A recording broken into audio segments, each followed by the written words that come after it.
"Nobody's coming for you, sweetheart." The station master didn't even look up from his logbook when he said it. "Fella left word this morning, said to tell you the arrangement's off." Charlotte Hale stood on that platform with her mother's wedding coat buttoned to her throat and one suitcase holding everything she had left in this world, and she did not cry. She did not speak. She simply stood there while the wind came off the Wyoming plain and hit her like the truth she already knew, that she had traveled 2,000 miles to become a joke. If this story moves you, subscribe to our channel right now. Hit that notification bell and drop a comment telling us what city you're watching from. We want to know how far this story travels. Now let's go back to Bitter Creek, Wyoming, 1884, and meet the woman the whole town laughed at. The telegram had said his name was Gerald Fitch, 38 years old, owner of a dry goods store on Main Street in Bitter Creek, Wyoming territory. Steady income. Own property. Looking for a woman of good character to build a life alongside him. Charlotte had read that telegram 17 times on the train west. Not because she doubted the words, because she needed to believe them. She was 24 years old. Her father had died 6 weeks before, leaving behind nothing but debt and a rented room in Philadelphia that the landlord reclaimed before the man was cold in the ground. She had one living relative, a cousin who had made it very clear that Charlotte was not welcome under his roof. She had $8 in her pocket, her mother's coat on her back, and a one-way ticket to a man she had never met. That was the whole of her options. That was the entire map of her life. She had not come west because she was romantic. She had come west because there was nowhere else left to go. The station master finally looked up when she didn't move away from his window. He was a heavy-set man with a gray mustache and small, uncomfortable eyes, and the way he studied her made Charlotte feel like something pinned to a board. "You hear what I said, miss?" "I heard you." Her voice was steadier than she expected. "Did he leave any explanation?" "Left a note." The man slid a folded paper across the counter without touching her hand. "That's the whole of it." She unfolded it. The handwriting was sloppy, like a man who'd been drinking when he wrote it, or simply didn't care enough to try. 3 sentences. "Changed my mind. Don't come looking. Town's too small for that kind of scene." Charlotte folded the paper back. She placed it on the counter.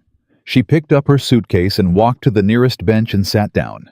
And she did not allow herself to fall apart, because she had learned a long time ago that falling apart was a luxury that cost more than she could afford. She sat for 2 hours. The afternoon train came and went. The platform filled and emptied.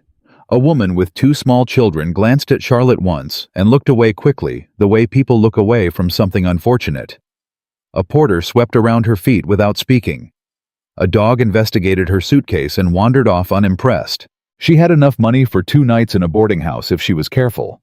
After that, she did not know. There was no return ticket. There was no one waiting for her in Philadelphia, even if she could afford to go back. She had closed every door behind her when she boarded that train, because she had genuinely desperately believed that the door in front of her was going to open. She was still sitting there turning that calculation over in her mind when she heard the laughter start. It came from the saloon across the street.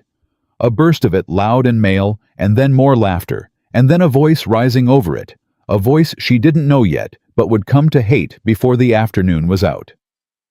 "She's still sitting there," the voice said. Not quietly. Not as a private observation, but as a performance aimed at an audience. $10 says she cries before sundown. More laughter. Charlotte kept her eyes on her hands. She understood immediately that she was the subject of this conversation. She understood that the town had been watching her for 2 hours and had drawn its conclusions and was now entertaining itself at her expense. She understood all of this with a kind of cold, nauseating clarity. What she did not understand yet was how bad it was about to get. The man who stepped out of the saloon was not what she expected. Gerald Fitch was not the kind of man who wrote about steady income and good character because he possessed those qualities. He was the kind of man who wrote those words because he understood what women in desperate circumstances needed to hear. He was shorter than she'd imagined, with a florid, self-satisfied face and a string tie that had come loose, and he was drunk enough that his walk had a careful, deliberate quality. The walk of a man concentrating very hard on appearing sober. He stopped in the middle of the street and looked directly at her. He had an audience trailing out of the saloon behind him, and he knew it, and that knowledge lit something ugly in his expression. "Well," he said loud enough for the street to hear, "I'll say one thing for Eastern women. They're persistent." Laughter from the doorway. Charlotte stood up. She did not know why she stood up. Some instinct that told her she was not going to receive this sitting down. "Mr. Fitch?" She was proud of how calm her voice was. "I believe you owe me a conversation." "I believe I don't." He tucked his thumbs in his vest pockets and rocked back on his heels in a way that made his audience chuckle again. "I sent that note. That was plenty conversation. You sent for me. I traveled 10 days on that train. I gave up my home. Your home." He said it like it was funny. "What home?" A woman writes letters to a man she's never met because she wants a meal ticket. That's not a home situation, darling. That's a business transaction. And I'm allowed to cancel a business transaction. The laughter was louder now, not just from the saloon doorway, from up and down the street. People had stopped to watch. Women on the boardwalk. Men on horseback. A group of cowboys leaning against a post rail grinning at each other. "She come all this way," one of them said in a mock sorrowful voice, and his friends laughed. Charlotte felt the heat rise in her face. She felt it the way you feel a slap, the initial shock of it, and then the spreading burn, and then the strange disorienting shame of having done nothing wrong and feeling guilty anyway. "You advertised for a wife," she said, and she was fighting now to keep her voice from shaking. Not from fear, but from the particular fury of being publicly humiliated by a man who had no right to judge her. "I answered in good faith. I left everything. You left nothing." Fitch was enjoying this. That was the worst part, the pleasure in his face, the way the attention of the crowd fed something in him. "You had nothing to leave. That's why you answered an advertisement in the first place. Desperate Eastern baggage, that's all you are. And I did myself a favor changing my mind." Somebody in the crowd actually applauded. Light, sarcastic clapping. A woman laughed, a high, bright sound that cut worse than anything the men said, because it meant the cruelty was not even gendered. It was just entertainment. Charlotte Hale, standing in the middle of Bitter Creek with her suitcase and her dead mother's coat, was entertainment. She did not cry. She wanted to. The pressure of it was enormous, sitting behind her eyes and in her throat, and she made the decision not to cry with the same cold, deliberate will that she'd used to stay sitting on that bench for 2 hours. She was not going to give them that. Whatever they took from her today, her dignity, her plan, her future, they were not going to get her tears. She picked up her suitcase. She had no idea where she was going, but she was going to walk away from Gerald Fitch with her back straight and her chin level, and she was going to figure out the rest later. She got 4 steps. "Where are you going to go, sweetheart?" Fitch called after her, and the crowd was still watching, still listening, and his voice was loud enough to make sure everyone heard. "There's nowhere to go. That's the whole point. You came here because you were out of choices, and you still are." The laughter rippled again, and then it stopped. Not gradually, not because the crowd lost interest. It stopped because a voice spoke, one voice very quiet, the kind of quiet that somehow carries further than shouting, and something in the quality of that silence told Charlotte, before she even turned around, that something had shifted. "Gerald." One word. Just his name. Spoken the way you speak to a man who has crossed a line he's going to regret. She turned. He was standing at the edge of the crowd. She hadn't noticed him arrive. She couldn't have said when he stepped out of wherever he'd been, but he was there now, and the crowd had parted for him without appearing to consciously do so. The way water moves around a rock. Tall, dark hat dust on his boots and his shoulders, the kind of physical stillness that didn't come from ease, but from absolute deliberate control. His eyes were on Fitch, and even from where Charlotte stood, she could see that they were not warm eyes. They were the eyes of a man who had decided something. Gerald Fitch stopped laughing. That more than anything told Charlotte who this man was. Because Gerald Fitch had been perfectly willing to publicly humiliate a woman he'd never met in front of the entire town of Bitter Creek. But one look from this stranger, not a threat, not a raised voice, just a look, and the performance died on his face. "Rowan," Fitch said, and his voice had changed. The showmanship was gone. "This doesn't concern you. You're making it loud enough that it concerns the whole street."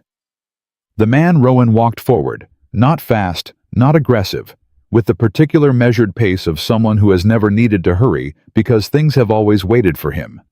He stopped a few feet from Fitch and looked at him for a long moment. "You're drunk, and you're showing off, and you're doing it at the expense of a woman who came here in good faith." "She's nobody," Fitch said, but his voice had shrunk. "She's somebody's daughter." Rowan said it simply like a correction. "And she's standing in the middle of our town with nowhere to go because you thought it was funny. And whatever you think of her, that reflects on you, not on her. So I'm suggesting you walk back into that saloon, and I'm suggesting you do it right now before I stop suggesting and start insisting." The crowd was very quiet. Fitch looked at his audience. The audience, Charlotte noticed, was no longer laughing. The cowboys at the post rail had straightened up. The women on the boardwalk were watching with sharp, reassessing eyes. The performance had changed scripts on everyone, and nobody was quite sure what came next. Fitch made one more attempt, one last reach for the audience he'd been playing to. "You want to defend her, be my guest, Mercer, though I'd think twice about associating yourself with, I already thought." Rowan's voice was flat and final. "Careful how you speak about her, because from this moment on she's under my protection. And everyone on this street has heard me say it." The silence that followed was the kind that had weight to it. Charlotte felt it physically, a pressure change, like the moment before weather. She watched Fitch's face cycle through several calculations and arrive at the only one that made sense. And she watched him straighten his string tie and turn and walk back into the saloon without another word. The crowd dispersed. Not immediately, not all at once, but with the quiet deflation of people who had come expecting one kind of show and gotten something altogether different. In 2 minutes, the street was ordinary again. People moving horses at hitching posts, the ordinary sound and motion of a Thursday afternoon in a small western town. Charlotte stood with her suitcase and looked at the man who had just spoken for her. He was already looking at her. Not with pity, she had braced herself for pity, and found instead something more complicated. Something appraising, but not unkind. "Charlotte Hale," she said, because it seemed important to introduce herself as a person rather than a situation. "Rowan Mercer." He touched the brim of his hat. "You need somewhere to stay." It wasn't a question. She noticed that. Not do you need somewhere, not an offer waiting for her to perform gratitude. Just a statement of fact delivered to someone he'd apparently decided deserved facts instead of performance. "I have enough for 2 nights at a boarding house," she said. "After that, I'll need to find work." "What kind of work can you do?" She had expected him to be gentle about it, to ease into practicalities with the careful delicacy of a man managing a fragile situation. He wasn't. The question was direct and efficient, and she found to her own surprise that she preferred it. "I taught school in Philadelphia for 3 years. I can read and write in 2 languages. I can manage accounts. I kept my father's books for 6 years before he died. I'm a decent cook and a fair hand with remedies when people are sick." Something shifted in his expression. Not quite a reaction, more like a recalculation. He studied her for a moment with those not warm, not unkind eyes. "My daughter is 8 years old," he said. "She hasn't spoken in almost 2 years. I have a ranch hand who reads at the level of a 10-year-old and a cook who's been threatening to quit since March. I can offer you room board and fair wages. In exchange, I need someone patient and capable who won't leave after the first difficult week." Charlotte looked at him. She thought about the 2 nights of boarding house money in her pocket. She thought about the $8 total standing between her and a situation she couldn't think about too directly without the edges of panic starting to come in. She thought about Gerald Fitch's face when he said desperate Eastern baggage and the crowd laughing, and how none of them had been wrong. Technically, she was desperate and she was a stranger, and she had come here with nothing but hope and her mother's coat. She thought about how Rowan Mercer had walked through that crowd and spoken for her without asking what she'd done to deserve it. "I won't leave after the first difficult week," she said. "I give you my word." He nodded once the way men nod when they've concluded a business arrangement that satisfies both sides. "I'll have someone get your suitcase." He turned and spoke briefly to a young ranch hand Charlotte hadn't noticed, standing at a respectful distance, and then he turned back to her. "The wagon's on 2nd Street. You can ride up front if you're not too tired to talk." "I'm not too tired to talk." "Good." A pause. "I should tell you that I'm offering this because my daughter needs help, and my ranch needs stability, and those are the only reasons. I don't want you to misunderstand the arrangement." Charlotte understood him clearly. She also understood something else that he hadn't said, that a man who felt the need to state those reasons explicitly was a man carrying some weight around his chest that hadn't been set down in a long time. "I understand completely," she said, "and I should tell you that I'm accepting because I need the work and I intend to do it well. Those are the only reasons." He looked at her again with that measuring quality, and then, barely something that might have been the beginning of respect moved through his expression. "All right, Miss Hale," he said. "Let's go home." She picked up her suitcase before he could offer to take it. She didn't know why she did that exactly.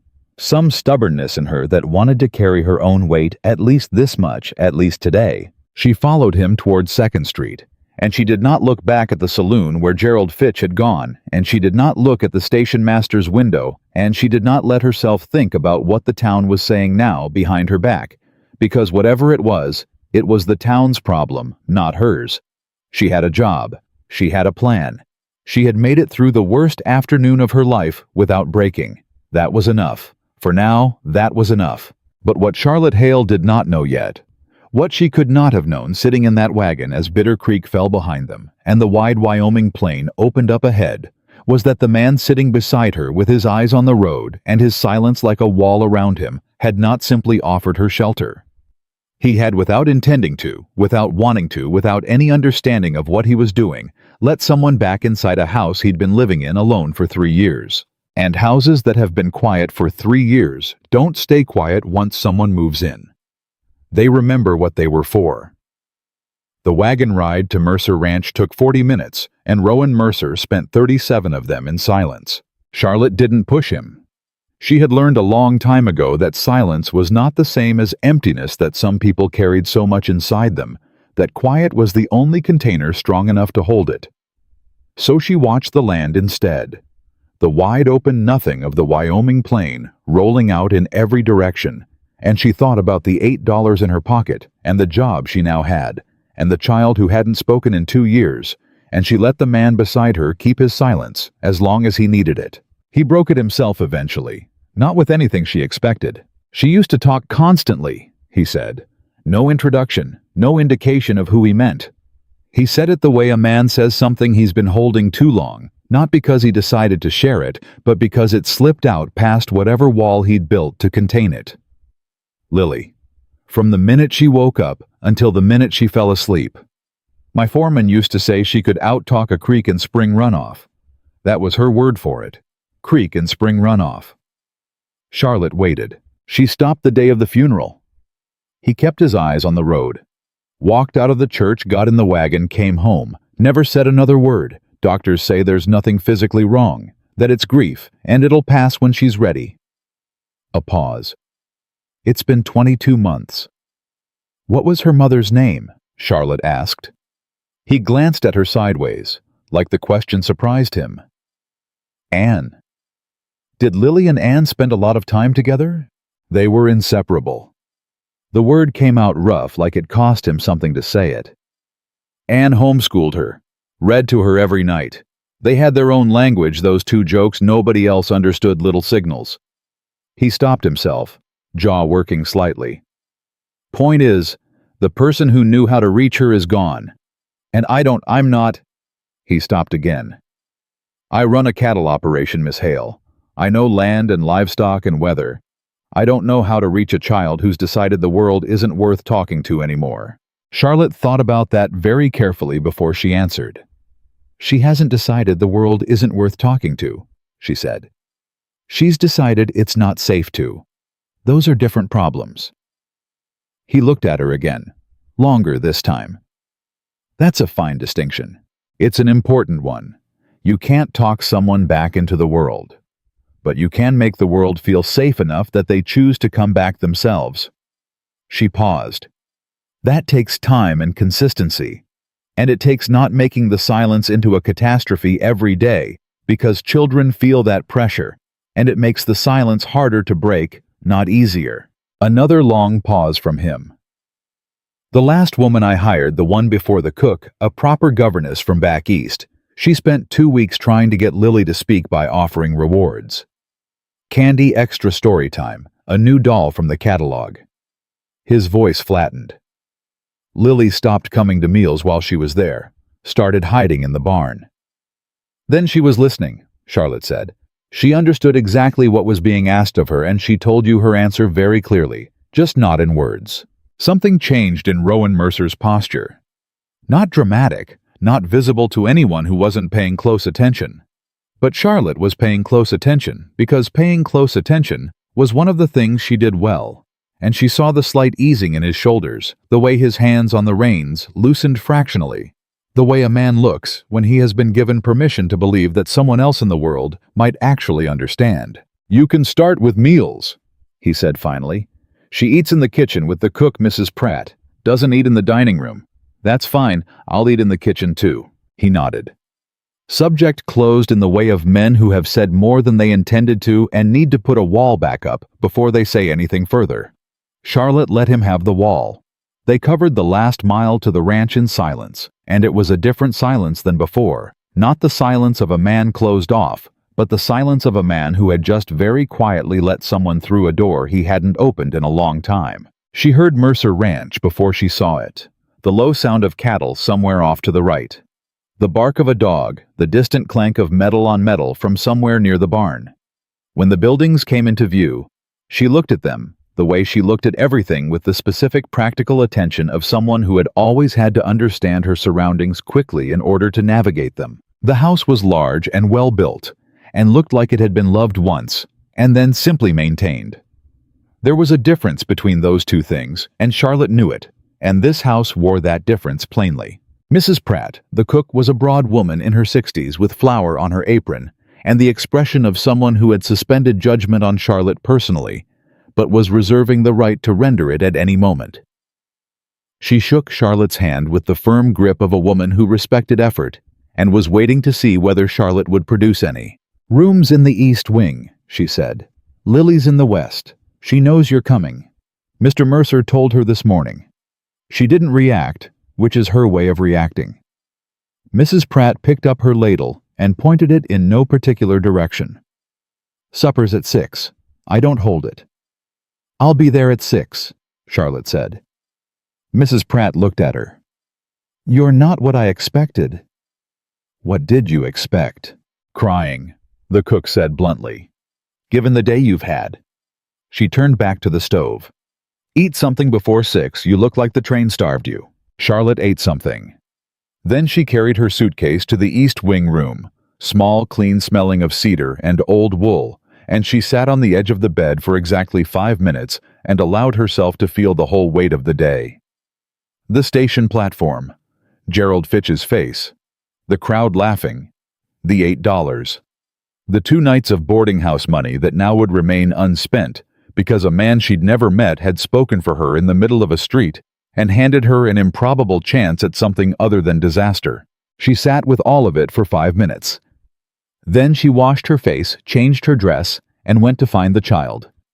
Lily Mercer was in the barn, not hiding exactly. She was sitting on an overturned bucket with a tabby cat in her lap, and she looked up when Charlotte entered with the flat, watchful eyes of a child who has learned to study adults carefully before deciding how to respond to them. She had her father's coloring dark hair, serious face, and her mother's something else that Charlotte couldn't name yet, but could feel. Some quality of interiority. Some sense of a person who lived very deeply inside herself. Charlotte sat down on a second bucket without asking permission. She did not say hello. I'm your new governess. I'm so pleased to meet you," in the bright, effortful voice that adults used with damaged children. She sat down and looked at the cat. "What's his name?" she asked. Lily looked at her, said nothing. "Or her name," Charlotte amended. "I shouldn't assume." The cat stretched, extending one paw in a long, satisfied arc. Lily's hand moved automatically to stroke it, and Charlotte filed that away, the automatic quality of it, the muscle memory of comfort, the fact that this child's hands remembered how to reach for something good. "I'm not going to ask you to talk to me," Charlotte said. She kept her voice the same way she'd kept it on the station platform, steady without performance. "I'm just going to be here, and if you ever feel like talking, I'll be here for that too. But there's no requirement." Lily studied her for a long moment. Then she looked back down at the cat. It was not a rejection. Charlotte had learned to tell the difference. It was the carefully neutral response of a child who had heard promises before and was choosing to wait and see whether this one would hold. "Fair enough," Charlotte said, and reached over very slowly and let the cat sniff her hand. The cat approved of her. Lily watched this transaction with the expression of someone recording data. Charlotte stayed for 20 minutes talking quietly about nothing about the train journey. About a cat she'd known in Philadelphia who used to steal bread from the baker's windowsill. About the particular sound the Wyoming wind made, which was different from eastern wind, lower and more patient. She did not talk about Anne. She did not talk about grief or silence or healing. She talked about ordinary things in an ordinary voice, and she let Lily decide what to do with them. When she stood to leave, she said, "I'll see you at supper." Lily did not respond, but she didn't look away either. She watched Charlotte all the way to the barn door with those deep recording eyes. And Charlotte thought, she's in there. She's listening to everything. She's just waiting to know if it's safe. Supper was the first real test. The hands ate in the bunkhouse. Rowan ate in the dining room, which he had done alone for 22 months, by Mrs. Pratt's accounting. Charlotte and Lily ate in the kitchen, which suited Charlotte exactly because it was warm and imperfect and smelled like the food that was actually on the table rather than the ceremony of a formal room. Mrs. Pratt served a beef stew that was better than anything Charlotte had eaten in 2 months and didn't comment on Charlotte eating 3 helpings, except to refill her bowl without being asked, which Charlotte understood was the cook's version of approval. Lily ate slowly and watched Charlotte with the same recording expression from the barn. Charlotte talked to Mrs. Pratt about the ranch, about the territory, about whether the winter had been hard last year and what the summers were like. She asked real questions and listened to real answers and did not perform interest. She was genuinely interested because this was going to be her life now. And she had always believed that understanding a place started with understanding its dailiness. She did not address Lily directly. She simply existed in Lily's vicinity, animated and present, and not requiring anything. When Lily finished her stew and slid off her chair to go upstairs, she paused at the doorway, turned back, looked at Charlotte for a long moment with those dark eyes. Then she pointed at Charlotte's hair. Charlotte reached up automatically. She had pulled it back hastily before supper, and she could tell from Mrs. Pratt's small suppressed smile that something had gone wrong in the process. "Is it bad?" Charlotte asked. Lily held up 2 fingers about 4 inches apart, indicating the approximate distance of something sticking out sideways. "That bad?" Charlotte said gravely. Something happened in Lily's face. It was not a smile, not yet, but it was the place a smile lived before it was ready to be one. A lightning. A flicker. Then she turned and went upstairs. Charlotte fixed her hair. Mrs. Pratt refilled her coffee. Neither of them commented on what had just happened, because some things are too fragile to be commented on, and both women understood this. Rowan was in his study when Charlotte knocked. He called her in with the distracted voice of a man interrupted mid-thought, and she opened the door to find him at his desk with papers spread in front of him and the lamp burning low against the evening. "How did supper go?" he asked without looking up. Lily pointed at my hair. He looked up. "It was apparently catastrophic," Charlotte said. She indicated a 4-inch radius of disaster. Rowan Mercer looked at her for a moment. And then something happened that Charlotte suspected hadn't happened in that room in quite some time, a small involuntary curve at the corner of his mouth. Not quite a smile, but the ghost of one. That's... He stopped. The ghost of the smile tightened, like he was pulling it back. That's good. That, she responded. It is. Charlotte agreed. She didn't push the smile. She didn't name it or celebrate it or make it into something that would cause him to close it up and put it away. I wanted to ask about the account books. The shift was immediate, back to business, back to ground, he understood. What about them? You said you needed someone to help with accounts. I'd like to start tomorrow if that's all right. I prefer to know the full picture of a place I'm working in. He looked at her with something she was starting to recognize as his particular form of assessment. Not suspicious, not dismissive, but thorough. Like a man who had been fooled before and was making certain he understood what he was looking at. Most people don't ask for more work. I'm not most people. No, he said. And this time he didn't pull the response back. He let it sit there plainly. I'm beginning to see that. He showed her the ledgers.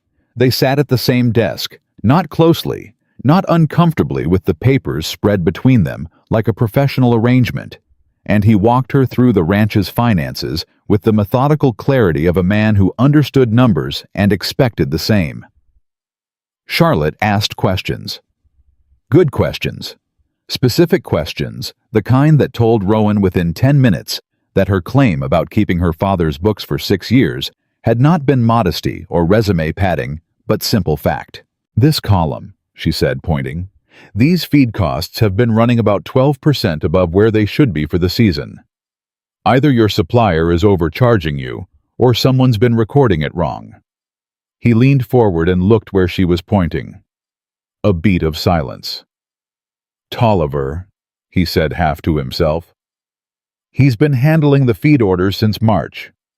I'm not saying it's deliberate, Charlotte said carefully. I'm not saying it is either.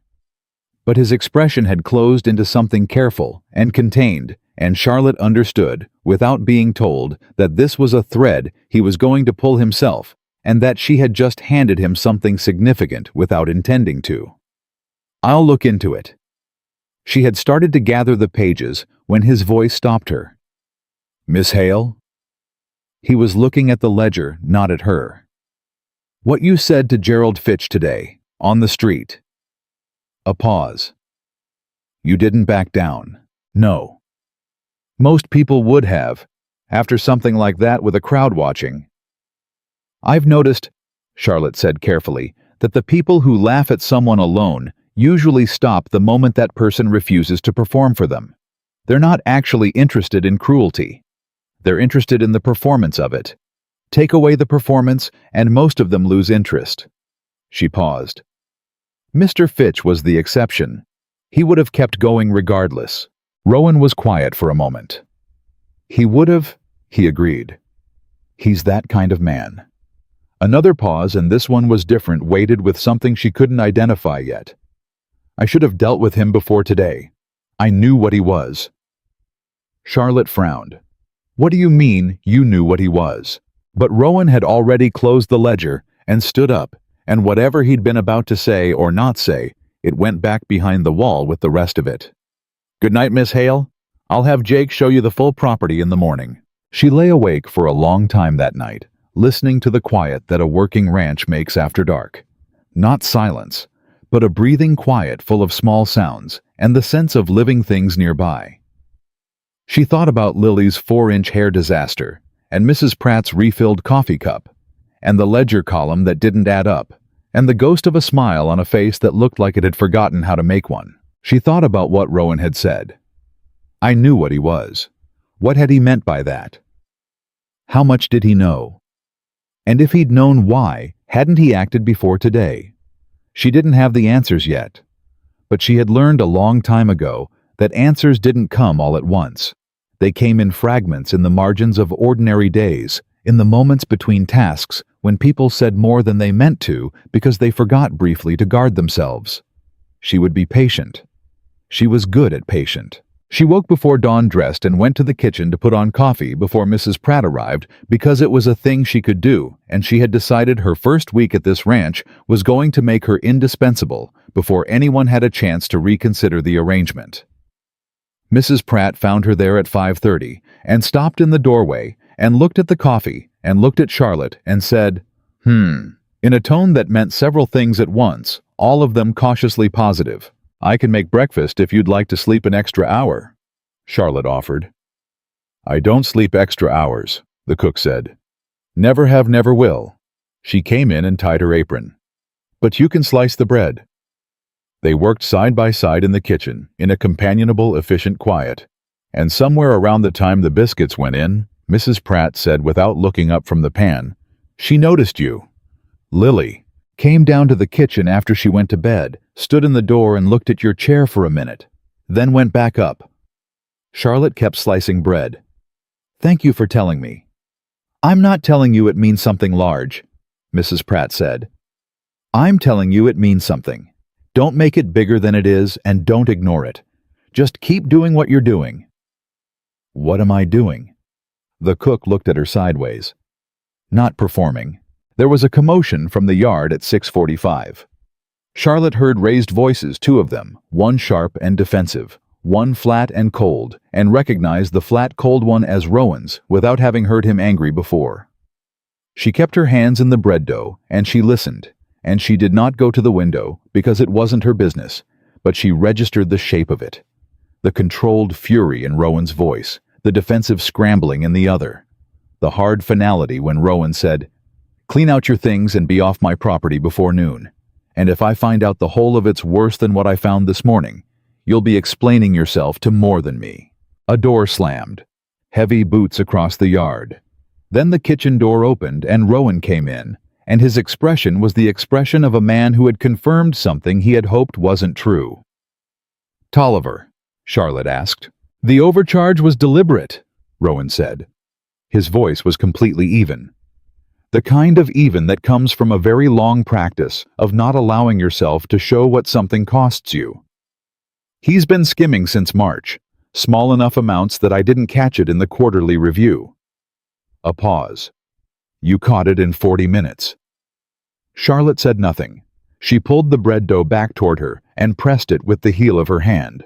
"I'm not saying that to flatter you," Rowan said. "I'm saying it because the ranch owes you a debt. It's going to take time to repay, and I want you to know I recognize that." "You don't owe me anything," Charlotte said.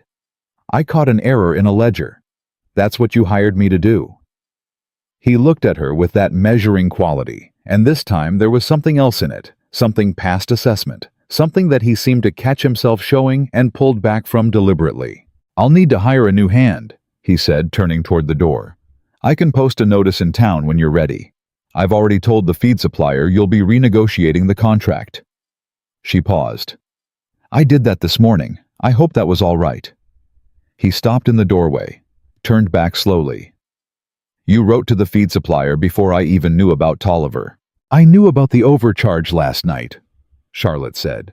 "I assumed you'd want to address it when you had time, and I knew the supplier's weekly order goes out on Thursdays. So I wrote the notice and left it on your desk this morning. You can choose to send it or not." Rowan Mercer stood in the kitchen doorway of his own house and looked at Charlotte Hale in a way he was not entirely prepared for, a way that had nothing to do with the competent, practical appreciation of a man who had hired an efficient worker, and everything to do with the other thing. The thing he had no intention of allowing into his life again, the thing that had broken him once, and that he had walled off and catalogued and buried under 3 years of daily work and deliberate solitude. He was going to be very careful. He told himself that clearly, standing in his own kitchen doorway while his cook pretended to be busy at the stove, and the woman he'd hired 4 weeks ago, no. He stopped, calculated. She had been here 3 days. 3 days. He was going to be very, very careful. "I'll send the notice," he said, and he went back out to the yard before his expression could tell her anything else.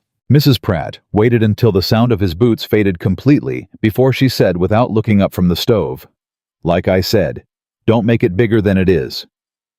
"I'm not making it anything," Charlotte said firmly. "Good." said Mrs. Pratt. "Keep not making it anything, for a good long while." Charlotte kept kneading the bread. Outside, the ranch went about its morning. Somewhere upstairs, Lily Mercer was waking up to her second day with someone new in the house, deciding all over again whether or not safety was possible. And somewhere in the back of Charlotte Hale's mind, the thing Rowan had said the night before was still sitting there quietly, the way a stone sits in a current, not going anywhere, just holding its position while everything moved around it. I knew what he was. I should have dealt with him before today. What had Gerald Fitch done that Rowan Mercer already knew about? And why did she have the feeling, the deep animal feeling, that had kept her alive through 2 years of managing a dying man's affairs and an $8 train trip into the unknown? That the answer to that question was going to change everything she thought she understood about why she was here. The stone. Rowan had dropped into Charlotte's mind with those 7 words, "I knew what he was," did not surface right away. Life at Mercer Ranch had a momentum to it that didn't leave much room for sitting with unanswered questions, and Charlotte had enough immediate work in front of her to fill 3 people's days without borrowing trouble from things she didn't yet understand. She reorganized the account books inside the first 2 weeks.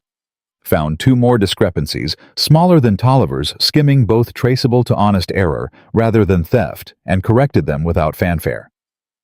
She started teaching Lily at the kitchen table every morning at 9, not in a schoolroom, not with the formal architecture of instruction that Lily had apparently fled from before, but conversationally, books open between them. Charlotte reading aloud, then stopping to think out loud about what she'd read, and leaving space. Always leaving space for Lily to enter the conversation if she chose. Lily never spoke, but she started pointing. At words she wanted explained. At passages she wanted reread. At Charlotte's hair twice more when it achieved new architectural disasters in the morning rush.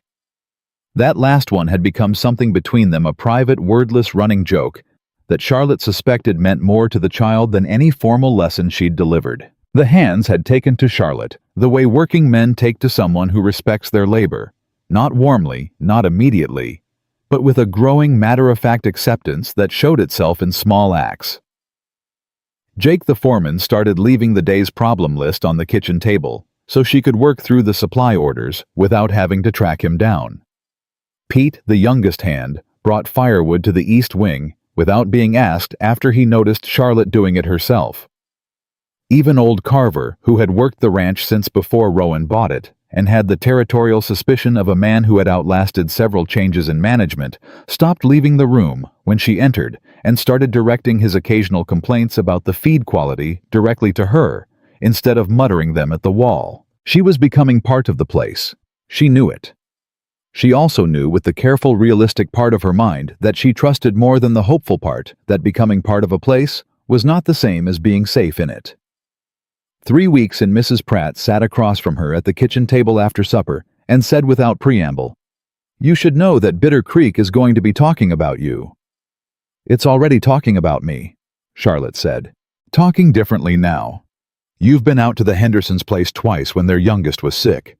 The pastor's wife saw you in town and decided she'd rather pretend to not have laughed at you on your first day than acknowledge that she did." Mrs. Pratt wrapped both hands around her coffee cup.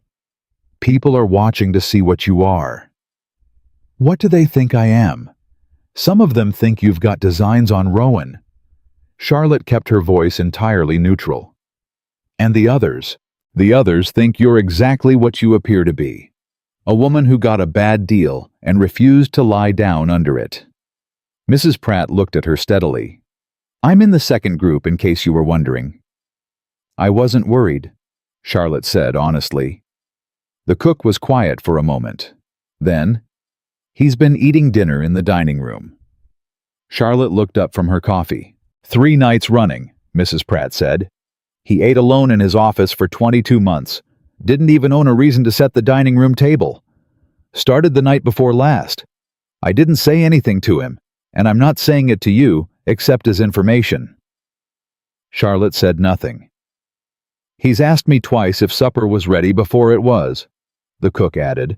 "Rowan Mercer does not ask if supper is ready before it's ready.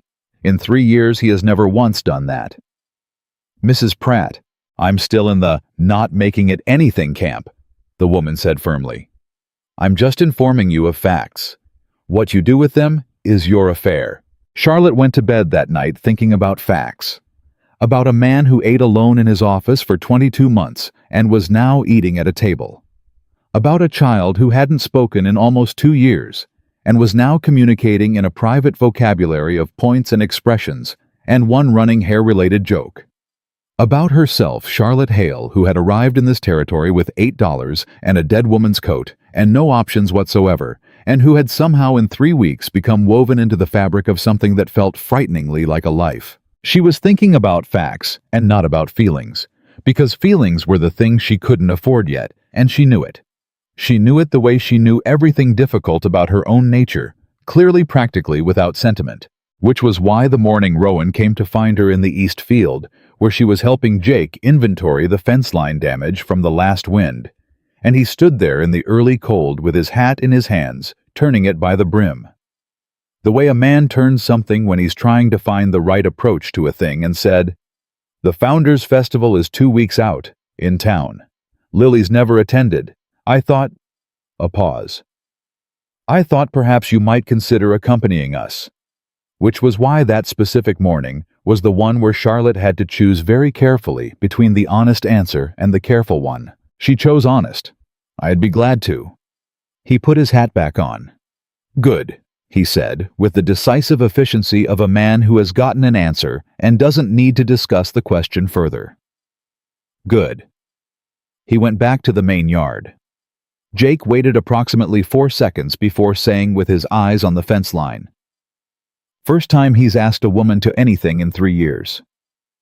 He asked me for the accounting of a social event that involves his daughter," Charlotte said firmly. "Sure he did," said Jake, in a tone that agreed with her words completely and disagreed with everything else. The 2 weeks before the festival were ordinary and therefore unremarkable, except in the way that ordinary weeks at Mercer Ranch had stopped being unremarkable to Charlotte. She had come to find the dailiness of the place deeply sustaining, the rhythms of it, the small negotiations between people who depended on each other and had learned each other's edges.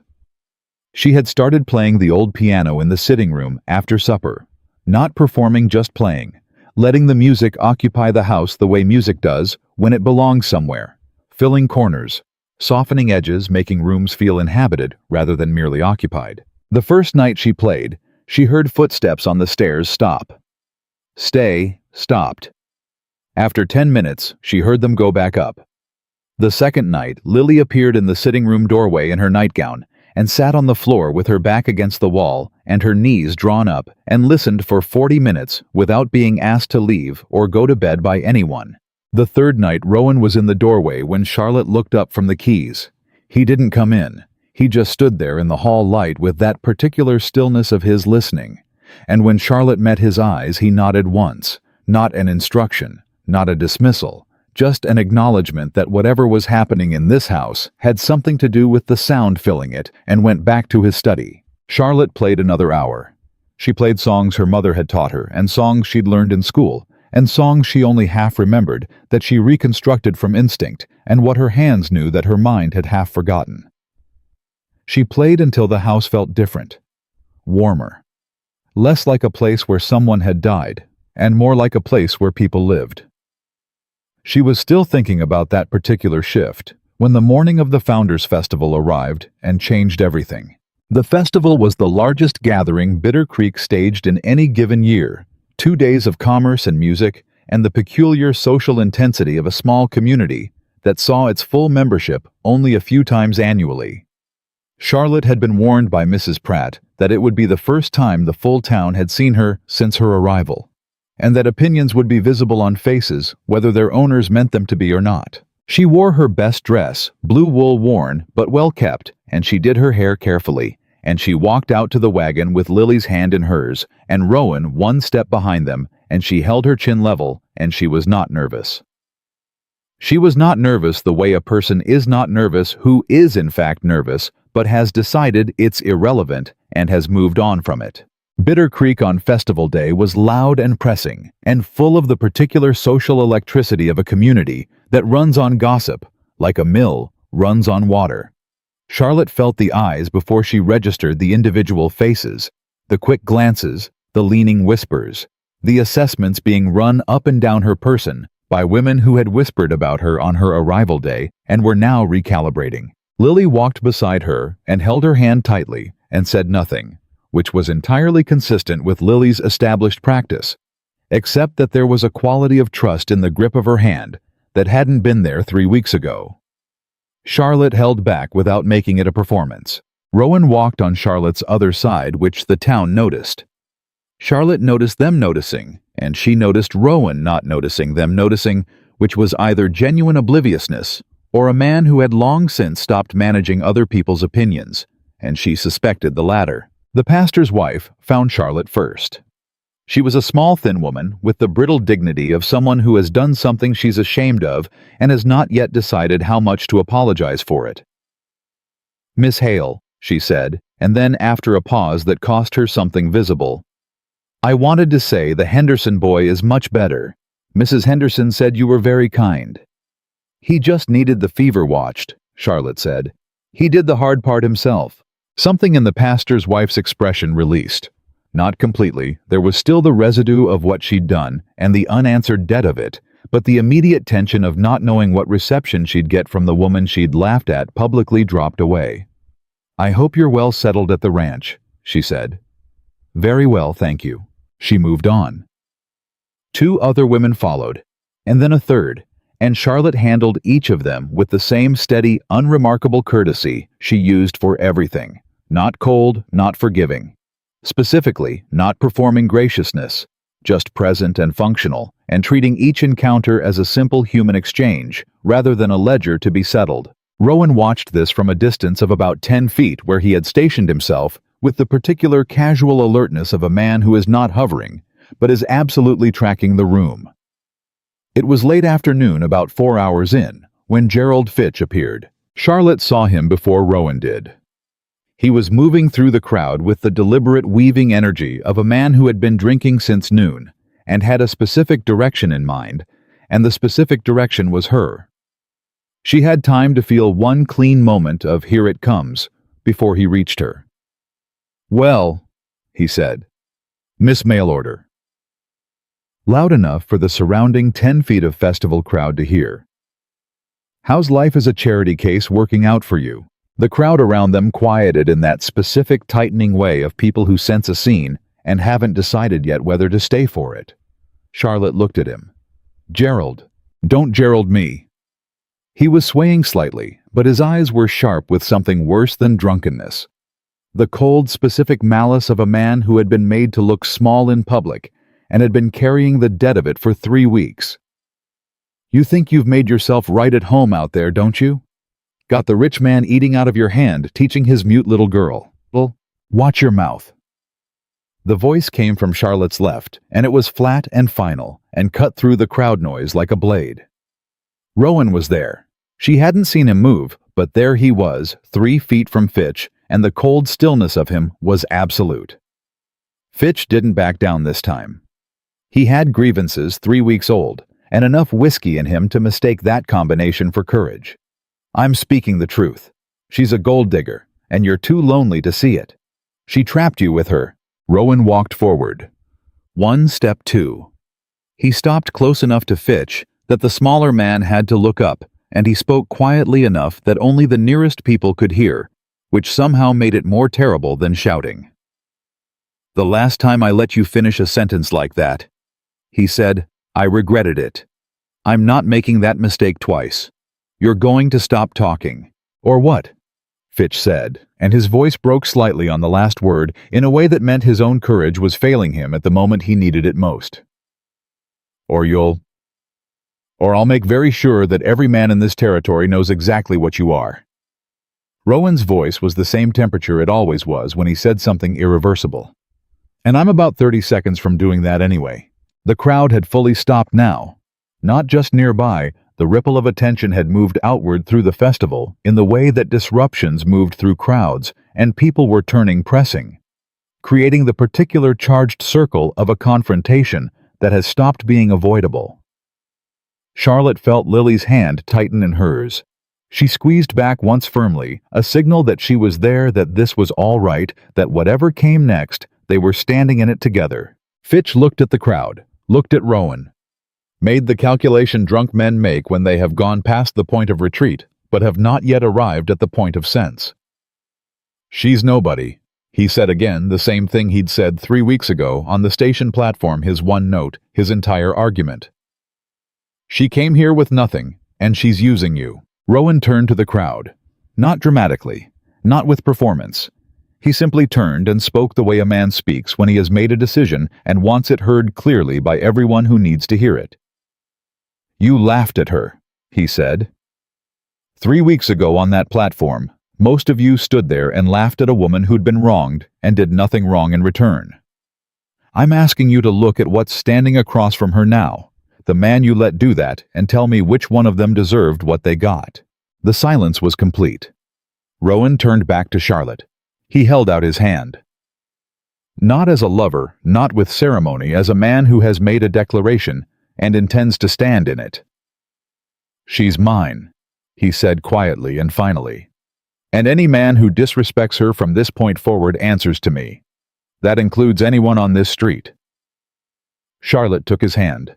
The crowd erupted, not in laughter, not this time, in the ragged, complicated murmur of people having their assumptions rearranged in real time. Someone started clapping. Someone else told them to be quiet. 2 women near the front had gone pale, and Charlotte recognized in their faces the particular pallor of people who were remembering their own role in a story they were now seeing from the other side. Fitch stood there. His face had gone through several colors and had arrived at something ugly and cornered. And then he said the thing that changed everything. "You want to know why I called it off?" His voice was loud and destabilized, and past the point of strategic thinking. "Ask her. Ask what she was. Back in Philadelphia. Ask why she was so desperate for a mail-order ticket out of the city. Ask." "I'll tell you why she left Philadelphia," said a voice from the back of the crowd. Everyone turned. The man who stepped forward was a stranger to most of Bitter Creek, older with a clerk's build and a heavy document satchel over one shoulder, and the exact expression of a man who has traveled a long distance to say something he should have said sooner. He looked directly at Charlotte, and then pointedly at Fitch. "My name is Thomas Arden," he said. "I am a clerk of the 2nd District Court in Philadelphia, and I've been trying to locate Mr. Gerald Fitch for approximately 6 weeks. He opened the satchel. "Mr. Fitch, you are wanted on a charge of fraudulent contract in the Commonwealth of Pennsylvania, specifically the knowing advertisement of marriage contracts to financially vulnerable women with the intent to sell those contracts to a business establishment in Cheyenne, Wyoming, operating as a brothel." The crowd didn't murmur this time. The crowd went absolutely, completely, devastatingly silent.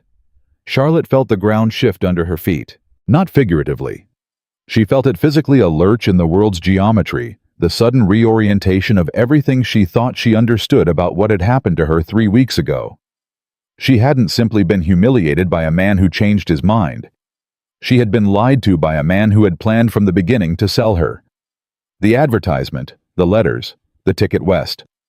All of it had been a mechanism designed to move a woman with nowhere left to go into a situation she couldn't get out of. If Rowan Mercer had not been standing on that street. The thought completed itself, and she did not let it go further because she was standing in the middle of a festival crowd, and she did not have the luxury of the reaction the thought deserved. Rowan's hand tightened on hers. One firm, careful pressure. He was looking at Fitch. Fitch looked at the document satchel, at the clerk, at Rowan, at the crowd that had laughed at Charlotte Hale, and was now looking at him with the hard, recalibrating eyes of people who had been made complicit in something they hadn't understood. He looked at all of it, and he made the only calculation left available to him, and he ran. He got approximately 12 feet before Jake stepped out of the crowd and stood in his path with the unhurried solidity of a man who has spent 20 years working cattle and knows how to stop something moving. Fitch stopped. "I'd stay put," Jake said pleasantly, "if I were you." The clerk moved forward with the steady purpose of a man who had traveled 6 weeks and was not going to be denied his ending. Charlotte stood in the middle of Bitter Creek's Founders Festival with Rowan's hand in hers, and Lily pressed against her side, and the sound of the crowd rearranging its understanding of everything it had witnessed. and she thought about the telegraph her father had received 3 months before he died. The offer she'd found in his desk. The offer from a business in Cheyenne. The offer that she hadn't understood at the time and had put aside because there was too much else to manage. And her father was dying. And she didn't have room for one more thing that didn't make sense. And she thought it made sense now. She looked at Rowan. He was already looking at her. That measuring quality was there but changed. There was something in it now that had nothing to do with assessment. Something raw and direct that he was not for once pulling back behind the wall. "You knew more than you told me," she said quietly. "Yes," he said, "just that. No defense, no explanation, not yet. Just the acknowledgement and the willingness to stand in it. When are you going to tell me all of it?" "Tonight," he said, "if you'll let me." Around them, the festival crowd was still processing, still rearranging, still arriving at the understanding of what Gerald Fitch had been and what they had laughed at, and what they had very nearly helped to happen by looking the other way. The clerk was writing in his ledger. Jake was standing next to Fitch with the patient immovability of a man who has nowhere else to be.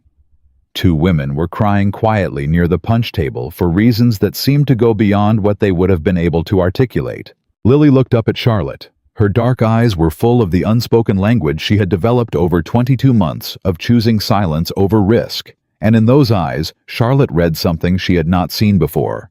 Not the watchful recording look, not the careful neutral assessment, not the flicker that was the place a smile lived before it was ready. Something fiercer, something protective.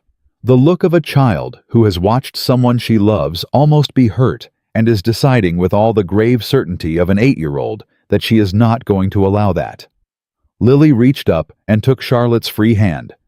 On one side Rowan, on the other, Lily. Charlotte stood in the middle of Bitter Creek and breathed and held on, and understood with a clarity she had not asked for and could not have prepared for that her life had just changed again, and this time it had changed in the direction of something she hadn't let herself want since the day her mother died and left her the wedding coat and nothing else. She hadn't let herself want it because wanting things that mattered was the most expensive thing a person in her position could do. But Lily's hand was warm and small and entirely certain in hers, and Rowan's was steady. And whatever Rowan Mercer had to tell her tonight, whatever the full story was, whatever he'd known and not said and had been carrying in that closed, careful chest of his, Charlotte Hale was going to stand in it. The way she stood in everything, with her back straight and her chin level and both hands occupied. The ride home from Bitter Creek that evening was nothing like the first one. Lily fell asleep against Charlotte's shoulder before they cleared the edge of town. The small weight of her settling with the complete trusting abandon that children reserve for the people they have decided are safe. Charlotte kept very still so as not to disturb her. Rowan drove with his eyes on the road and his jaw set in the particular way of a man who has made a promise he intends to keep and is organizing himself to keep it. Neither of them spoke for the first mile. Then Rowan said, "I need you to know that what I'm going to tell you tonight, I tried to find the right moment for it twice before. And both times I talked myself out of it because it wasn't my story to tell until it became yours." "It became mine the day I stepped off that train," Charlotte said. "I know that now." His voice was steady, but carrying something underneath the particular weight of a man who has been right about something terrible and found no satisfaction in being right. "I didn't handle it the way I should have." "Tell me first," she said. "We can figure out how you should have handled it after." He told her while Lily slept between them and the Wyoming dark came down around the wagon. He had known Gerald Fitch for 4 years, not well, not as a friend, but the way men in small territories know each other by proximity and commerce. Fitch had run the dry goods store, had been reasonably unremarkable, had been the kind of man nobody examined closely because nothing about him demanded examination. Then 8 months ago, a woman had come to Rowan's door. Not a mail-order arrival, a woman who had escaped one, a woman from Laramie, who had answered an advertisement in a Philadelphia paper and arrived in Wyoming to find that her arrangement had been sold without her knowledge to a man she had never corresponded with, a man who ran a business establishment that was not a home and was not a marriage and was not anything she had been promised. She had escaped. She had found her way to Mercer Ranch because a hand in Laramie told her Rowan Mercer was the kind of man who wouldn't turn a woman away. Rowan had sent her on to Cheyenne with money and a letter of reference for a boarding house run by a woman he trusted. Then he had started asking questions. "What I found," he said, keeping his voice low and even while the wagon moved through the dark, was that Fitch had run the same arrangement at least 3 times that I could trace. Maybe more. Women who answered advertisements arrived here with nothing and found their contract had been resold before they ever got off the train. He paused. I went to the sheriff. He told me I had no evidence that would hold in court, that the women had consented to come west, that a man was allowed to change his mind about a marriage contract, that what happened after was a matter between the parties involved. Another pause, colder this time. That was November. Charlotte kept her voice very quiet so as not to wake Lily. "And you believed him?" "The sheriff." "I believed that he was right about the law as it stood," Rowan said. "What I didn't believe was that there was nothing to be done. I wrote to the court in Philadelphia in December, sent everything I had, names, dates, the routes I'd traced. I didn't hear back until 2 weeks ago." Charlotte went very still. 2 weeks ago. A letter from a clerk named Arden saying he was coming west, that he'd been building the case for 6 months and had enough to act on. Rowan's hands were tight on the reins. He was supposed to arrive before the festival. I thought I planned to have the matter resolved quietly before it became public, before anyone had to stand in the middle of a crowd and hear it. But he arrived during the festival. Train was delayed 2 days. I only got word this morning too late to do anything except... He stopped. I was watching for him at the festival. I was going to intercept Fitch before Arden found him publicly. I didn't move fast enough. Charlotte absorbed all of this carefully. She held it up in the light of everything she'd experienced over the last 3 weeks, and she turned it, and she looked at it from every angle. The ledger that didn't add up. The question he'd asked and then pulled back from. The way he'd looked at her on the first day with that measuring, careful assessment. The things he hadn't said, and the things he'd almost said. "You were protecting me," she said finally. "From the beginning, not out of charity, because you already knew what Fitch had done, and you knew what had almost happened to me." He was quiet for a moment. "Yes? And you didn't tell me because you were afraid I'd..." She thought about it. "Because you thought I'd feel like a charity case, like the whole arrangement was pity rather than genuine work." Another silence, longer this time. "I thought if you knew how close it had been, you'd feel..." He stopped. Tried again. "You came here with your back straight. You sat at that desk and found the ledger error in 40 minutes and told me what you'd done like it was the most ordinary thing. I didn't want to take that from you. I didn't want you to feel watched, managed." Charlotte looked at the side of his face, at the jaw still set and the hands still tight, and the posture of a man who has done his imperfect, complicated best and is presenting it for judgment without any guarantee of the verdict. "You should have told me," she said. "Yes. I would have rather known. I know that now." A beat. "I'm sorry." She had expected to be angrier. She had expected to feel the precise sting of having been managed that she had spent her entire adult life avoiding, the particular indignity of having one's danger handled by someone else, as though one were too fragile for the truth of it. She felt some of that. She acknowledged it honestly. But she also sat with Lily's sleeping weight against her shoulder and thought about a man who had written to a court in Philadelphia in December before Charlotte Hale had any idea Bitter Creek existed and spent 6 months building a case for women whose names he barely knew. And she thought about how that action did not come from pity and did not come from performance and was not visible to anyone at all. "All right," she said. He glanced at her. "All right. You handled it imperfectly and you know it and you're not making excuses. That's enough for me." She paused. "Don't do it again." Something shifted in him. She felt it more than saw it, a long-held tension releasing the way a house settles after a storm passes. He exhaled slowly. "I won't," he said. Lily stirred against Charlotte's shoulder, resettled, sighed deeply, and went back to sleep.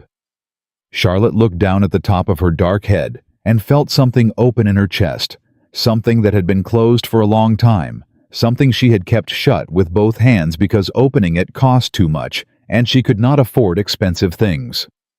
She felt it open anyway with the slow inevitability of seasons changing, and she did not close it again. They got home. Rowan carried Lily inside without waking her up the stairs to her room, and when he came back down, Charlotte was in the kitchen with the kettle on and 2 cups on the table, and he sat across from her without being asked, and neither of them spoke for a while, in the way that people don't speak when they have already said the important things, and the silence is not empty, but full. "She held my hand," Charlotte said finally, "at the festival. When fit, she just reached up and took my hand." Rowan looked at his coffee cup. His throat moved. "She hasn't—" He stopped. "She used to take Anne's hand like that, all the time, just reaching up without looking, knowing Anne was there." He stopped again. "She hasn't done that with anyone since." Charlotte nodded. She didn't say anything, because there wasn't anything to say that the silence wasn't already saying better. "I'm going to say something," Rowan said, "and I'm going to say it plainly, because I don't know how to say things otherwise, and I need you to tell me if it's unwelcome." Charlotte looked at him steadily. "Say it." "I don't know when it happened," he said. "I've been trying to identify the exact moment, and I can't.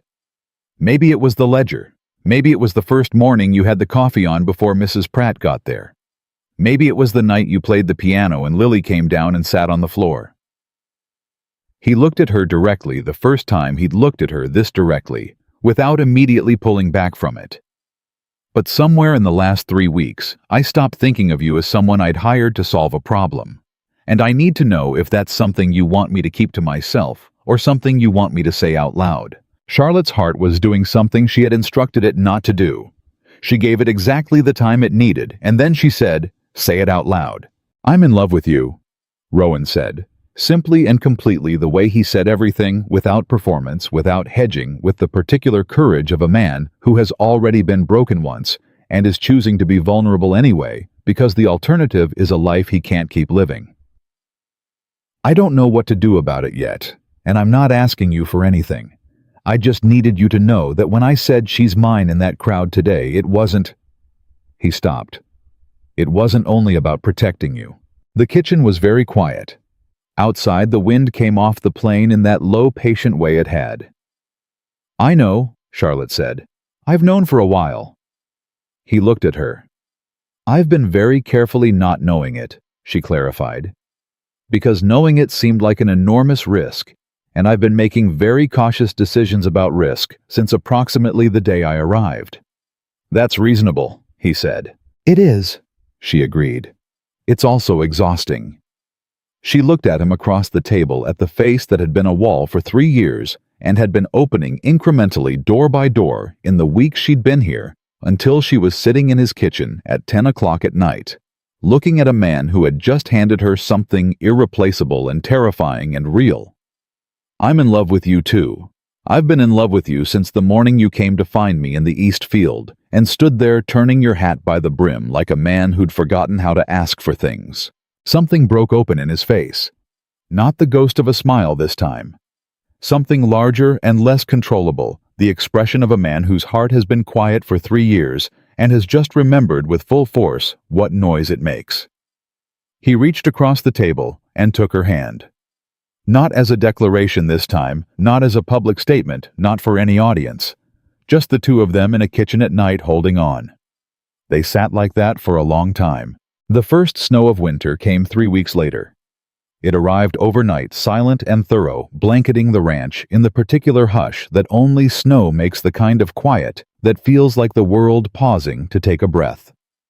Charlotte woke to it and lay still in the east wing room, listening to the changed sound of the morning, muffled and close and entirely different. She got up and put on the kettle and stood at the kitchen window watching the ranch hands emerge from the bunkhouse into the white and go about their morning with the steady, unhurried adaptation of men who had seen Wyoming winters before and were not surprised by them. Rowan came down early.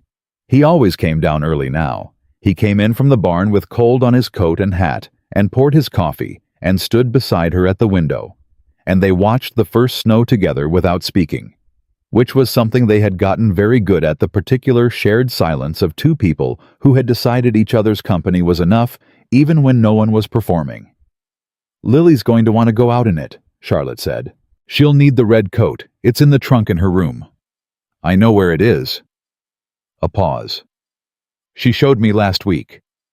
He turned to look at her. "She took me upstairs and opened the trunk and pointed at it," Charlotte said. "I think she was planning for this." He was quiet for a moment. "She planned ahead," he said half to himself. "She thought about a future event and prepared for it." He was looking at Charlotte now with an expression that she was still learning to read. Not the wall, not the measuring look, but the one that came out in unguarded moments when he didn't have time to manage it. She hadn't done that in 2 years. She's been living entirely in the present, like... He stopped. Like she was afraid to expect anything to continue. Charlotte understood that without needing it explained. She understood it from the inside. "She's starting to trust that tomorrow will happen," Charlotte said. The snow kept falling. Neither of them moved from the window. It was Mrs. Pratt who found them like that, standing side by side at the kitchen window, with their shoulders almost touching, and she came in and looked at them, and looked at the snow, and poured her own coffee, and said with the magnificent composure of a woman who had been waiting for this for weeks, "It'll need shoveling by noon." "Jake knows," Rowan said without moving. Said Mrs. Pratt, and went about her morning with the studied neutrality of someone who is extremely satisfied with the state of things and has no intention of saying so. The knock on the front door came 2 days after the snow, and it was the knock of the thing Charlotte had been waiting for without knowing it. The thing that arrives precisely when a life has gotten good enough to have something worth protecting. The man at the door was Harold Greer, owner of the Bitter Creek Land Office, and he had the expression of a man delivering news he personally dislikes but is professionally required to present. He stood in the entryway with his hat in his hands and explained with careful legal precision that a deed claim had been filed against the eastern quarter of Mercer Ranch's grazing land, a claim predating Rowan's purchase by 11 years, recently surfaced, and currently in dispute. Rowan listened without expression. "Who filed it?" Greer cleared his throat. "A Mr. Walter Fitch, Gerald Fitch's brother, filed it in Laramie last week." He paused. "There's a legal question about the original survey. The claim may not hold, but while it's in dispute, you can't run cattle on that quarter, and any improvements you make are complicated." Charlotte watched Rowan's face go through the kind of still that preceded a storm, in the way that certain silences preceded thunder, not the absence of feeling, but the complete deliberate compression of it. "That quarter is my winter grazing," Rowan said. His voice was entirely flat. "Without it, I lose roughly 30% of my herd capacity. I can't sustain the operation through winter at 30% reduced capacity." "I know," Greer said unhappily. "Gerald Fitch is sitting in a Cheyenne jail," Rowan said, "and his brother files a land claim the week after the festival." "I can only tell you what was filed," Greer said. "The rest is above my authority." After Greer left, the kitchen was very quiet. Mrs. Pratt stood at the stove, not cooking anything, waiting. Charlotte sat at the table where the ledger books were spread open from the morning's work. She looked at Rowan. He was standing in the middle of the kitchen with the look of a man who has just had the foundation of something he built with his hands threatened. And she knew. She knew the shape of that look, the way she knew every shape he made now, from weeks of learning his language, that underneath the controlled exterior was something much rawer. Not just anger, fear, the specific terrible fear of a man who has rebuilt something precious from wreckage and is watching a hand reach toward it. "Sit down," she said. He looked at her. "Rowan, sit down and let me look at the deed records." He sat. He sat the way a man sits when he has run out of the energy to maintain the posture of someone who has everything managed. Charlotte pulled the ledger toward her and opened her hands across the pages. "Tell me everything you have," she said. "The original purchase, the survey documents, every boundary record you've kept. All of it. You think you can find something, I think Walter Fitch filed this claim in Laramie, which means someone helped him because a man like Walter Fitch doesn't know how to navigate a land court without guidance. And whoever guided him made a calculation about how long it would take you to find the counter-argument. She looked up. I find the counter-argument faster than they expected. Rowan looked at her for a long moment. Not the measuring look, not the calculating look. The other one, the unguarded one, the one that came out when he forgot to manage himself. The one that said without words that he could not believe she was here in his kitchen, with her hands on his ledger books, like she intended to dismantle the problem personally. Charlotte, he said. Records first, she said. Everything else after. He got up and went to his study and came back with 3 years of survey documents. The original deed, the boundary filings from the territorial office, and a letter from the previous owner that he'd kept in the back of the deed folder for reasons he'd never been able to explain, except that it felt important. Charlotte spread it all out on the table, and she started reading. She found it in 40 minutes. She found it the same way she'd found the ledger discrepancy, not by looking for what was wrong, but by understanding clearly what should be there and identifying its absence. The original survey had been conducted in 1873. The claim Walter Fitch had filed referenced a competing survey from 1872. But the 1872 survey predated the territorial boundary adjustment of that same year, which meant that the land it described did not correspond to the parcels as they existed after the adjustment, which meant the claim's legal basis was built on a map that described a geography that had legally ceased to exist before Rowan ever purchased the property. She explained this to Rowan in the same direct, unfussy way she explained everything. He listened. His expression changed as she spoke, not dramatically, not with relief flooding in all at once, but with the incremental return of a man who had been holding himself tightly and was piece by piece letting go. That holds, he said. That's enough. That's enough for a court to dismiss the claim. She paused.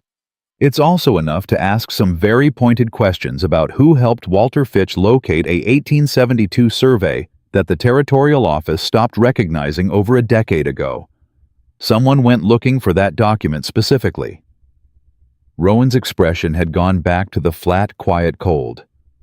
Someone who knew this ranch's deed history. Someone who knew it well enough to know which gap to look for. Charlotte held his gaze. Who besides you has had access to the original deed documents in the last year? The answer arrived in his face before he said it. Tolliver, he said. He handled the territorial filings in March when we renewed the grazing permits. The same man who had been skimming the feed accounts. The same man Charlotte had caught in 40 minutes with a ledger and a clear head. The man Rowan had dismissed before they'd known the full shape of what he'd been doing. He wasn't just stealing from the feed account, Charlotte said. He was building a map of this ranch's vulnerabilities for someone else to use. Rowan stood up. He stood with the particular physical stillness of a man who has just understood the full size of what he's been dealing with and is deciding how to move against it. And Charlotte watched him make the decision. Not with satisfaction. This was not the time for satisfaction, but with the absolute clear-eyed certainty that whatever came next, they were going to face it with all the documentation necessary to win. I'm going to Laramie tomorrow, he said, with the survey documents. I'm going with you. He looked at her. You'll need someone who can explain the boundary adjustment argument to the court clerk clearly, she said. And before you say you can do it yourself. I wasn't going to say that. She looked at him steadily. Good. He crossed the kitchen. He stopped in front of her, and he put both hands on her face with the complete, careful tenderness of a man who has been alone too long and has found something he intends to keep, and he kissed her for the first time in the kitchen where the coffee was still warm, and Mrs. Pratt had very wisely gone to some other part of the house entirely. Charlotte kissed him back. With both hands and her whole heart, and none of the careful cost-counting reserve she had been applying to her feelings since the day she arrived. She let herself feel it completely, without hedging, without the exit strategy she had been keeping tucked in the back of her mind, since she learned that hope was the most expensive thing a woman in her position could carry. She was done being careful about this. She was done counting the cost of it.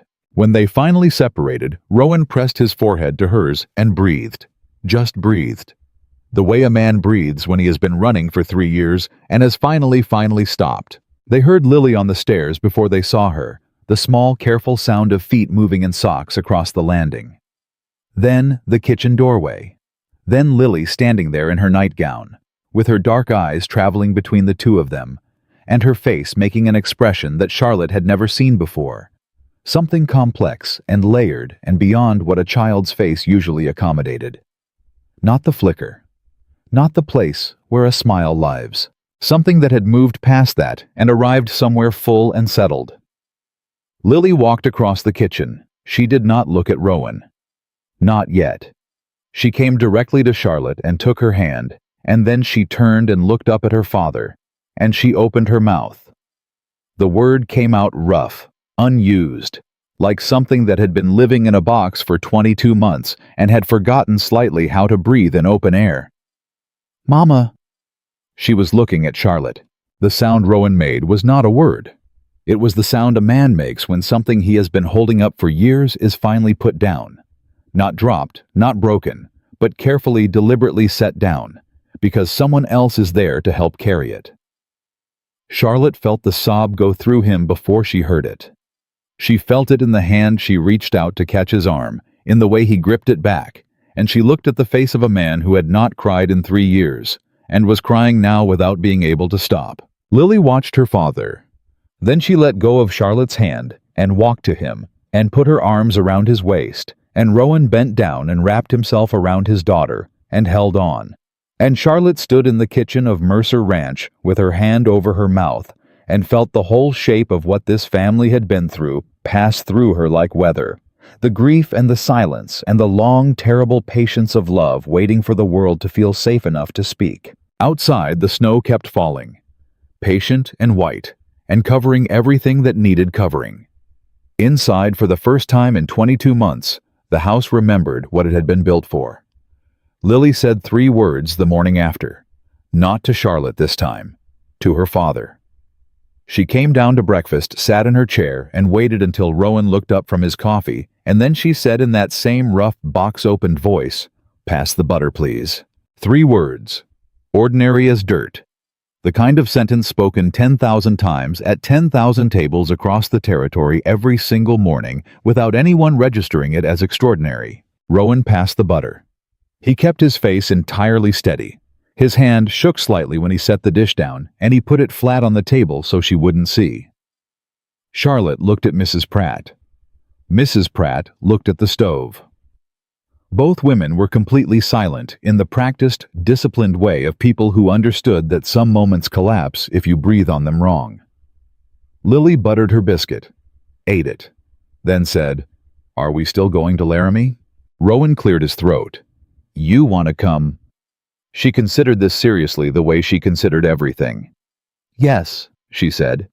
"I've never been to Laramie." "Then you're coming to Laramie?" She nodded and went back to her biscuit, and Mrs. Pratt turned from the stove and walked directly into the back hallway, and stood there for a full minute, and the small sound she made could have been a cough. They left for Laramie 2 days later. Charlotte had the survey documents organized in a leather satchel, with a written argument laid out in clear sequential logic for the court clerk. Not a legal brief, she was not a lawyer, but the kind of precise, documented plain English accounting that she had learned from 6 years of keeping a dying man's books in order. She had also written 3 letters in advance, one to the Territorial Boundary Office in Cheyenne, requesting the official record of the 1872 adjustment, one to the previous owner of Mercer Ranch, requesting a notarized statement about the conditions of the original purchase, and one to Thomas Arden, the Philadelphia court clerk, asking whether Gerald Fitch had made any statement regarding Walter Fitch's activities in exchange for leniency consideration. Rowan read those letters the night before they left and looked at Charlotte across the kitchen table and said, "You did all this before we even arrived at the land office." "I did it the day after Greer came," she said. "The responses should be waiting in Laramie." He was quiet for a moment. "Charlotte, the letters were necessary. I'm not criticizing the letters." His voice had the texture it got when he was saying something he meant all the way down. I'm telling you that I haven't had someone in my corner like this since Anne died. I'm telling you it matters to me in a way I can't quite put into language yet." Charlotte looked at him steadily. "You don't have to put it into language." "I know," he said, "but I wanted to try." The Laramie court clerk was a precise, unhurried man who read Charlotte's organized argument with the careful attention of someone who recognized competent work when it was placed in front of him. He read it twice. He checked the boundary records himself. He spent 20 minutes with the original deed and the two survey documents side by side, and then he stamped the counterfiling with a clean, decisive motion and said, "The 1872 claim is non-applicable. Mercer Ranch's eastern quarter remains uncontested." Rowan shook the man's hand.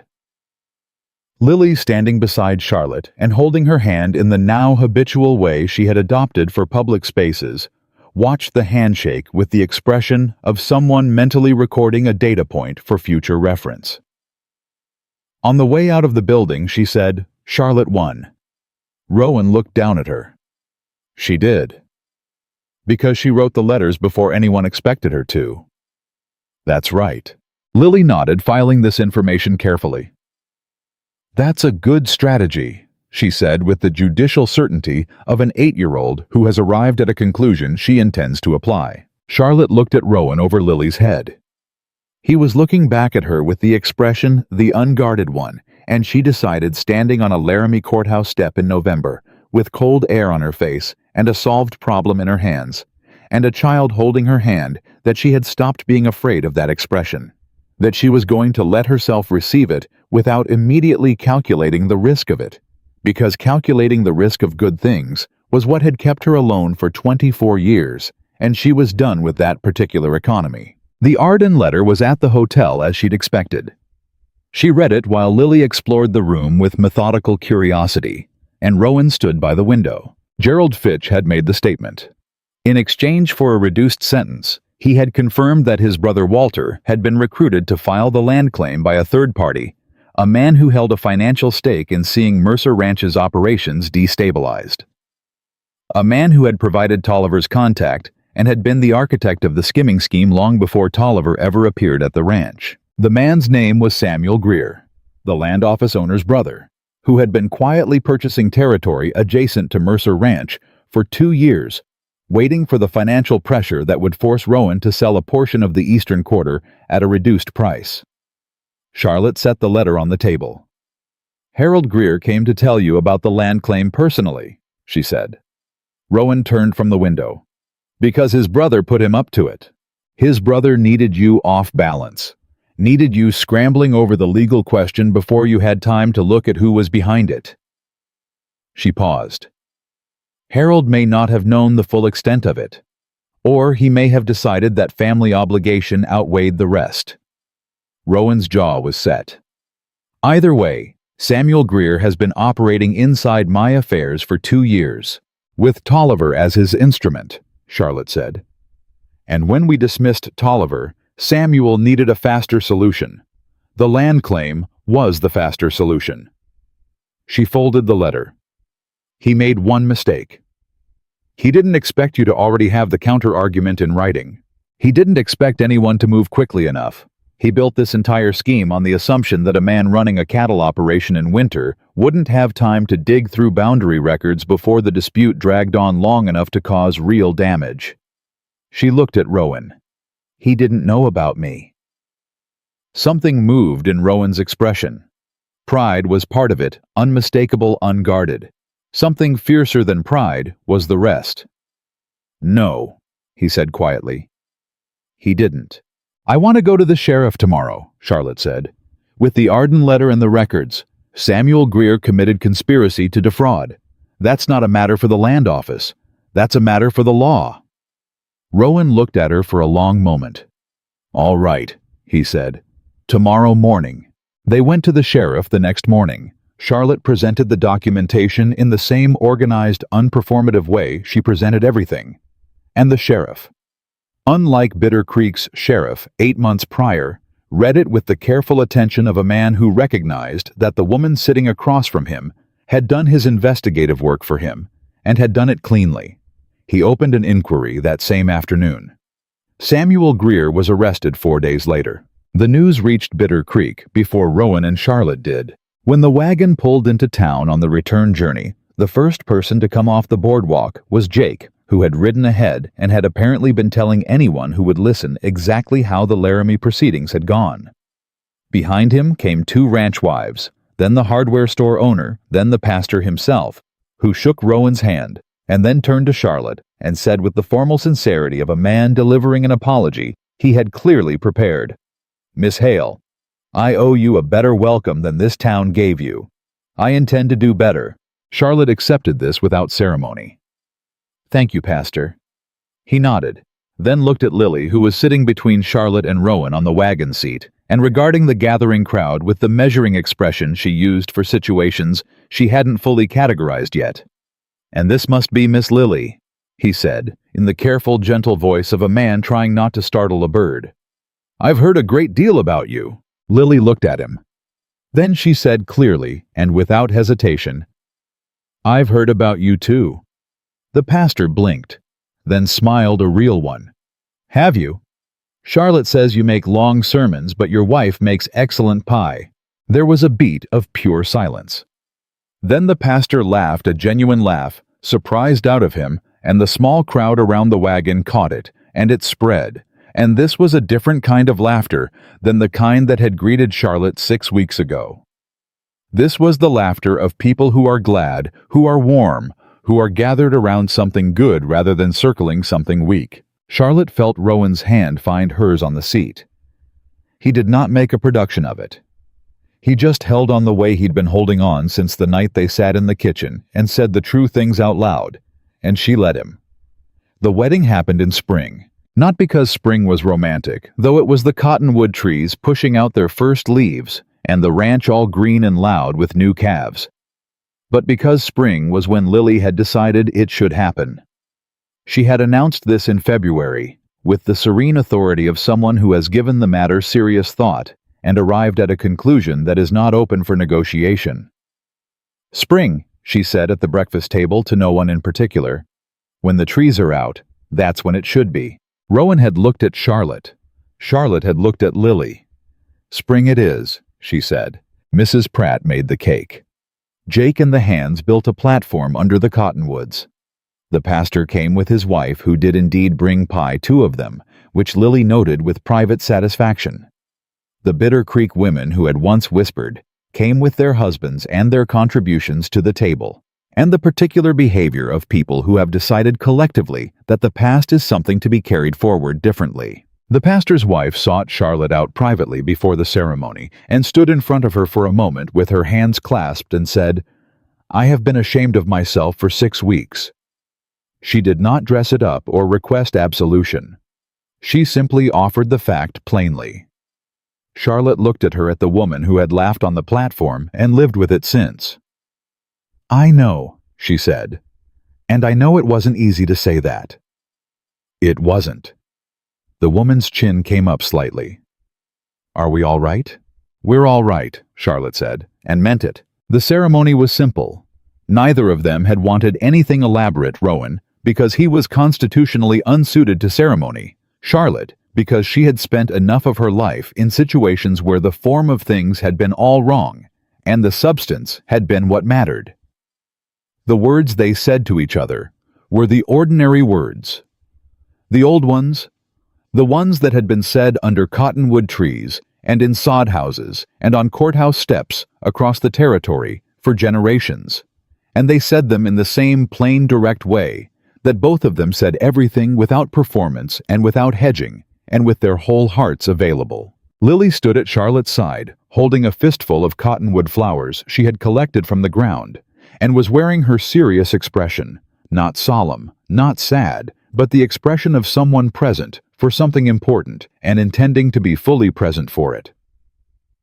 When the pastor said, "You may kiss your bride," and Rowan did quietly and without showmanship, Lily made a small sound of approval. Jake, standing at the back, coughed. Mrs. Pratt looked at the sky. After the wedding, Charlotte opened the school. Not immediately. It took 3 months of planning, of writing to the Territorial Education Office, of securing the building across from the church. that had sat empty since the previous owner moved to Denver, of writing letters to railways and boarding houses and women's societies back east to let them know that women arriving alone in Bitter Creek would find a place to stay and a structure of support rather than a platform and a crowd. The first student arrived on a Thursday afternoon in August. She was 19 years old, carrying a carpet bag and a terrified expression, and she had answered an advertisement she'd seen posted at a rail station in Ohio that said simply, "Women traveling west alone. Schoolwork and safe lodging available in Bitter Creek, Wyoming territory." No one turned away. Ask for Mrs. Mercer. Charlotte met her at the station herself. The girl stepped off the train and looked at the platform with the particular expression of someone bracing for the worst, and Charlotte walked forward and said, "Welcome to Bitter Creek," and took her satchel without being asked and said, "Are you hungry? Mrs. Pratt's got supper on," and watched the terror in the girl's face begin to unwind. "I'm Margaret," the girl said. "I'm Charlotte. Come on." She walked Margaret past the spot where she herself had stood 6 months ago with $8 and a dead woman's coat, and she did not point to it or reference it or make it into a lesson. She simply walked through it, past it, and kept going. By the end of the year, the school had 14 students. Women from Ohio and Pennsylvania and Virginia and Georgia, women running from poverty and dead-end situations, and lives that had narrowed to a point of no return. Women who arrived uncertain and afraid and discovered over the weeks and months at Charlotte's school that the West was not what had been advertised in cautionary tales or in fraudulent marriage contracts either. That it was a place where a woman who worked hard and asked for nothing she hadn't earned could build something that belonged entirely to herself. Charlotte taught them reading and writing and accounting. She taught them land law because women who understood property rights could not be as easily dispossessed. She taught them that asking for help was not weakness, and that building alliances was not manipulation, and that the difference between surviving and living was the difference between keeping your head down and learning to stand in a room like you had a right to be there. Rowan came home one October evening to find 6 women at his kitchen table with ledger books open and Charlotte at the head of it running a class on quarterly accounts, and he stood in the doorway for a moment. And then he went and got his own coffee and sat at the far end of the table and listened, and nobody told him to leave, and he didn't.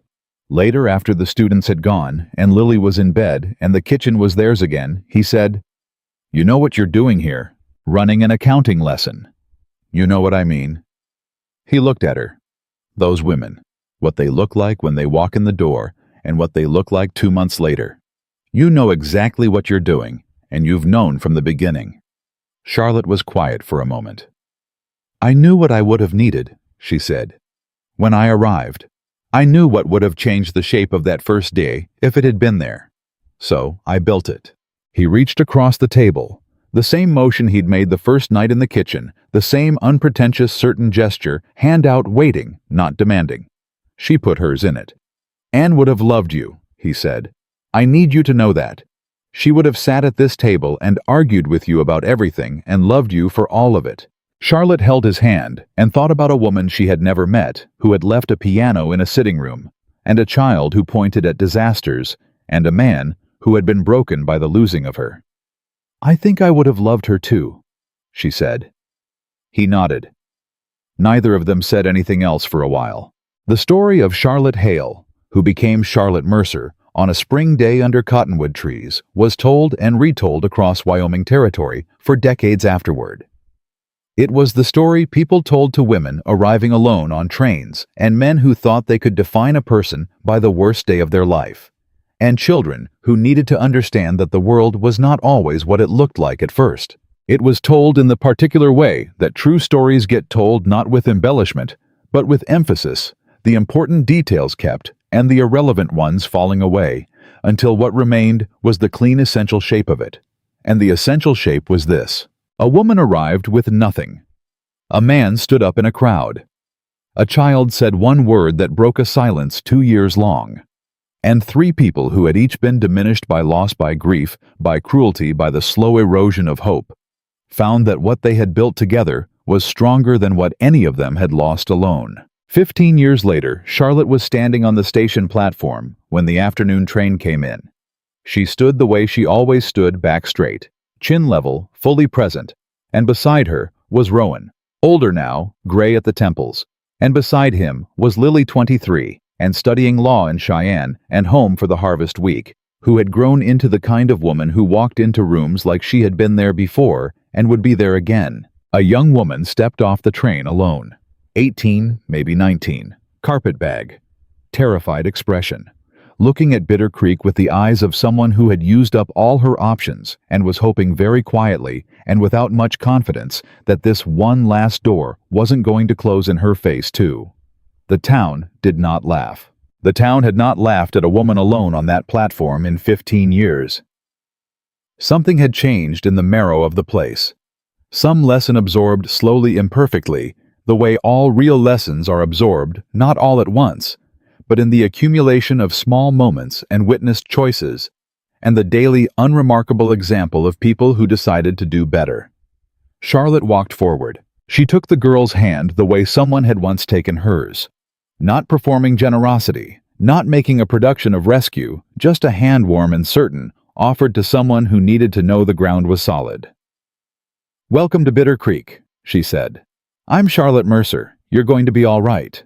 The girl looked at her, then at Rowan, who had come to stand at Charlotte's shoulder the way he always came to stand, not in front, not in place of, but alongside. Then at Lily, who smiled at her, with the directness of someone who had learned early that honesty was kinder than performance. The girl exhaled. One long, shaking breath, the kind that carries 3 weeks of held terror out with it. "Thank you," she said. "Come on," Charlotte said. "Mrs. Pratt's got supper on. She doesn't hold it." They walked together off the platform and into the life of Bitter Creek, which was ordinary and imperfect and full of the daily unspectacular work of people building something that would outlast them. Behind them the train pulled out. The platform emptied. The afternoon light settled over the town the way it always did at this hour, long and gold and patient, the way Wyoming light had always been. And Bitter Creek, Wyoming, the town that had once laughed at a woman standing alone with $8, and her mother's coat held its breath for no one. Because the woman it had tried to diminish had become its best part. And the cowboy who had loved her loudly enough to silence a crowd had built with her the kind of life that needed no audience because it was whole and real and entirely stubbornly their own. The town laughed at the mail-order bride. Then one cowboy chose her not once, not in a single public moment, but every single day that followed, in the 1,000 ordinary ways that real love is made and kept and proven. And that was the story people never forgot.